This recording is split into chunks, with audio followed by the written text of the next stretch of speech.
السلام علیکم ورحمۃ اللہ وبرکاتہ۔ کبھی جو زندگی میں تھک جاؤ تو کسی کو کانوں کان نہ خبر ہونے دینا۔ لوگ ٹوٹی ہوئی عمارت کی اینٹ تک اٹھا کر لے جاتے ہیں۔ جب کوئی اچھا لگنے لگے تو اس کا برا بھی اچھا لگتا ہے۔ محبت اندھی نہیں فراخ دل ہوتی ہے۔ عیب نظر آتے ہیں، عقل نظر انداز کر دیتی ہے۔ بچپن میں جہاں چاہے ہنس لیتے تھے، جہاں چاہے رو لیتے تھے۔ اب ہنسنے کے لیے تمیز چاہیے اور رونے کے لیے تنہائی۔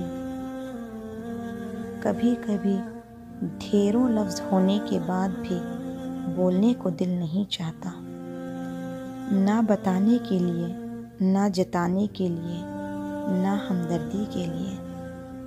عمر اور زندگی میں کیا فرق ہے؟ بہت ہی خوبصورت جواب۔ جو اپنوں کے بنا گزرے وہ عمر، اور جو اپنوں کے ساتھ گزرے وہ زندگی ہے۔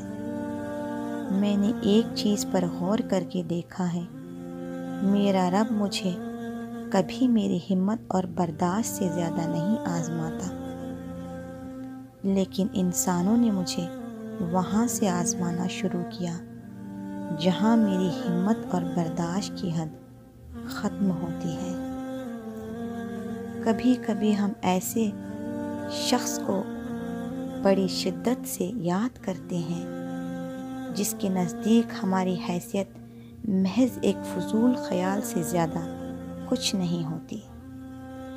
کبھی کبھی زندگی میں رونے کے لیے اتنی وجوہات ہوتی ہے کہ ہم اندازہ ہی نہیں کر پاتے کہ ایسی وجہ کون سی ہے جو ہمیں اندر تک درد دے رہی ہے۔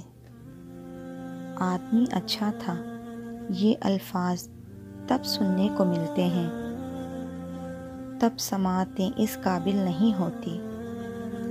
خاموشی بھی سبب نہیں ہوتی، درد آواز چھین لیتا ہے۔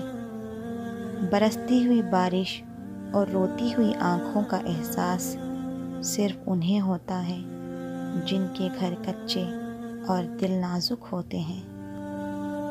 اکیلے ہی لڑنی پڑتی ہے زندگی کی ہر لڑائی۔ لوگ تو صرف تسلی دیتے ہیں، ساتھ نہیں۔ ہم لوگوں سے تب تک لڑتے ہیں جب تک ان سے ہم پیار کی امید کرتے ہیں۔ جب وہ امید ختم ہو جاتی ہے، لڑنا بھی بند کر دیتے ہیں۔